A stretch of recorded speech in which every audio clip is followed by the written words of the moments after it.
पैसा ठगना, बच्चों के भविष्य को ताले के अंदर बंद करना, उनको ऊंचे सपने दिखाना,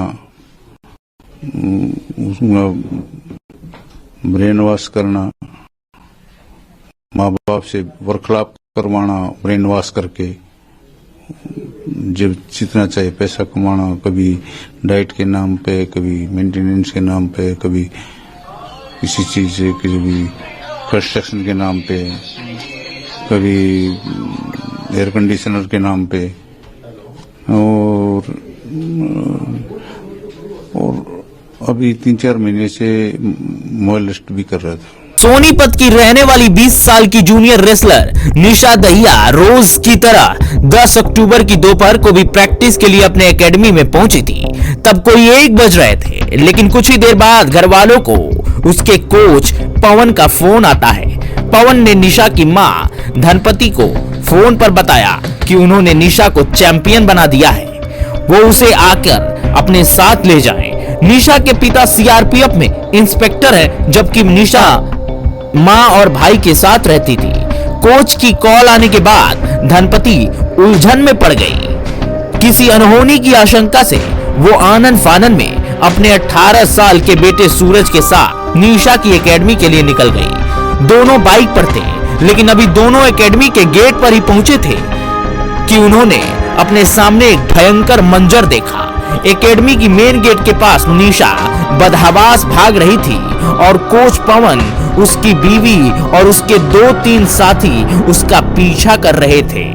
लेकिन अभी निशा की मां और भाई को पूरा माजरा समझ में आता, तब तक पवन ने अचानक ही गन निकाल ली और सीधे निशा पर गोलियों की बौछार कर दी। निशा औदे मुंह जमीन पर गिर गई। निशा को इस हाल में देखकर धनपति और उसके बेटे को तो मानो काट मार गया हो।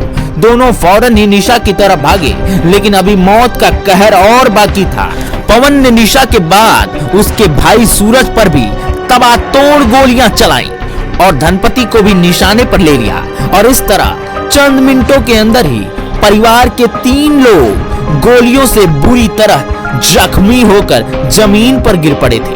आनन फानन में तीनों को उठाकर अस्पताल ले जाया गया, जहां डॉक्टरों ने निशा और उसके भाई सूरज को मुर्दा करार दिया, जबकि धनपति की हालत नाजुक थी। 5 साल से रेसलिंग में प्रैक्टिस करने आती थी। वो यहाँ ऑल इंडिया यूनिवर्सिटी में उसकी 2nd पोजीशन थी। वो यहाँ सुबह शाम दोनों टाइम प्रैक्टिस करने आती थी। तो आज जैसे ही वो सुबह यहाँ प्रैक्टिस करने आई, तो उसकी यहाँ पर पवन ने और हमारे गांव वाले सचिन ने गोली मारकर उसकी हत्या कर दी। और फिर हमारे घर पे उस चाची के पास फोन कर वो उनको बुलाया कि प्रैक्टिस खत्म होगी, अपनी गुड़िया नाक है ले जाओ। जैसे ही वे वहाँ आए तो उनके ऊपर भी उन्होंने हमला कर दिया। जिससे पहले तो मेरी चाची को गोली लगी, फिर वो लड़का भाग लिया, तो उसके पीछा करते हुए उन्होंने नहर पार करने के बाद उसको भी गोली मारकर हत्या कर दी। अब ये कोचिज ने जो जंग अपराध किया है, इसके लिए कोई स्थान नहीं है। गुरु के लिए जो ना कोई स्थान है, इसका स्थान तो मौत ही है। और मेरे पूरे दैया की मांग है कि उसको तो सजाए मौत मिले। फास्ट ट्रैक में उसका जो ना चलान पेश किया जाए, जल्दी से उस पर सुनवाई हो।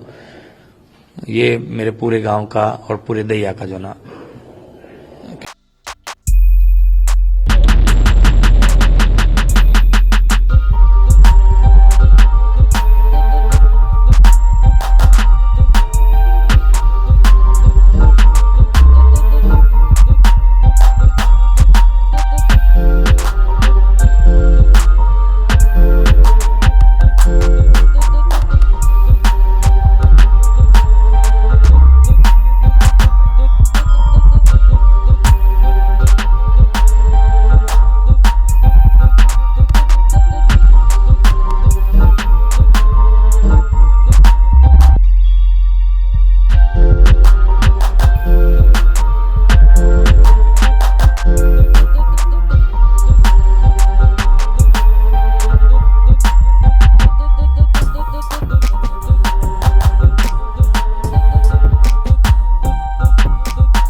करते हुए देखा, बल्कि उन्होंने बताया कि किस तरह कोच पवन ने उन्हें भी गोली मारकर जान लेने की कोशिश की थी।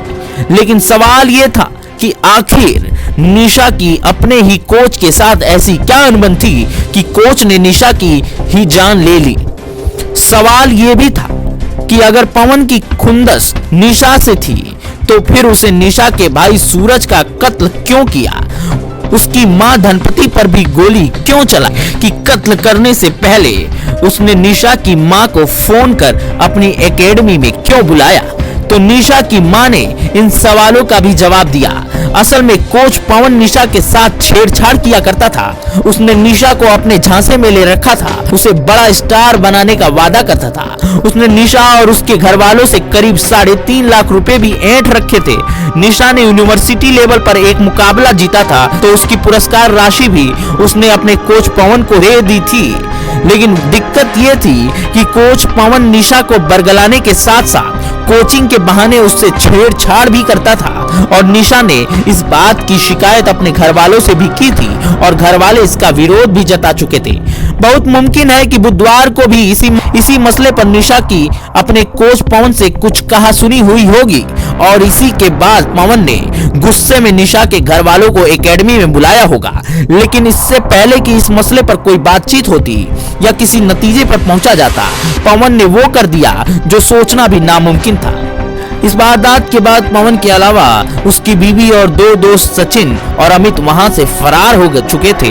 आनन फानन में पुलिस ने पवन पर 1 लाख रुपए का इनाम भी ऐलान कर दिया। उधर गुस्साए गांव वालों ने पवन की रेसलिंग एकेडमी में तोड़फोड़ की और पूरी की पूरी एकेडमी को आग के हवाले कर दिया। देखते ही देखते सब कुछ जलकर राख हो गया। इधर जब छानबीन आगे बढ़ी तो पवन को लेकर और भी कई कहानियां सामने आने लगी। पता चला कि पवन की शादी उसी हलालपुर गांव में हुई है जहां उसकी एकेडमी चलती है, यानी वो उस गांव का दामाद था। लेकिन इतना होने के बावजूद वो न सिर्फ अपनी ही स्टूडेंट से छेड़छाड़ करता था, बल्कि उसने अपनी एकेडमी भी अपने गांव की ही एक शख्स की जमीन पर कब्जा करके बनाई थी। एकेडमी को लेकर जमीन के मालिक धर्मवीर ने चौंकाने वाले खुलासे किए हैं। उन्होंने बताया है कि सुशील कुमार के नाम से चल रही इस एकेडमी पर पवन करीब 5 सालों से कब्जा कर बैठा है। पवन ने अपनी एकेडमी का नाम ही सुशील कुमार के नाम पर रखा था और पूरी एकेडमी में चारों तरफ सुशील कुमार की तस्वीर लगा रखी थी। Bureau report, KNS news. देखिए, जब तक हमें फॉर्मल स्टेटमेंट नहीं आ जाती तब तक मैं कहने की पोजीशन में नहीं हूं कि हत्या का कारण क्या था। सर, कितनी गोलियां मारी गई, कुछ पता चला? वो कल पोस्टमार्टम के बाद ही सर, आग क्यों लगाई, क्या कारण था आग लगाने का? कि वो गांव वालों का कोई गुस्सा था या जो भी हम उसको कहें, उसकी रीजंस एज ऑफ नाउ नहीं हमें पता। लेकिन अभी हम इस मर्डर की इन्वेस्टिगेशन को करेंगे और आगे जो भी आएगा वो क्लियर हो जाएगा। सीआरपीएफ में इस परिवार का कौन था, कौन तैनात था? जो ये दोनों बच्चे एक्सपायर जिनका मर्डर हुआ, उनके फादर सीआरपीएफ में पोस्टेड थे, इंस्पेक्टर रैंक पर थे और हम उनके संपर्क में भी हैं और देर रात को उनके पहुंचने की भी उम्मीद है। हमारे चैनल को सब्सक्राइब करना ना भूलें, साथ ही बेल आइकन जरूर दबाएं जिससे अगली वीडियो का नोटिफिकेशन आपको मिलता रहे।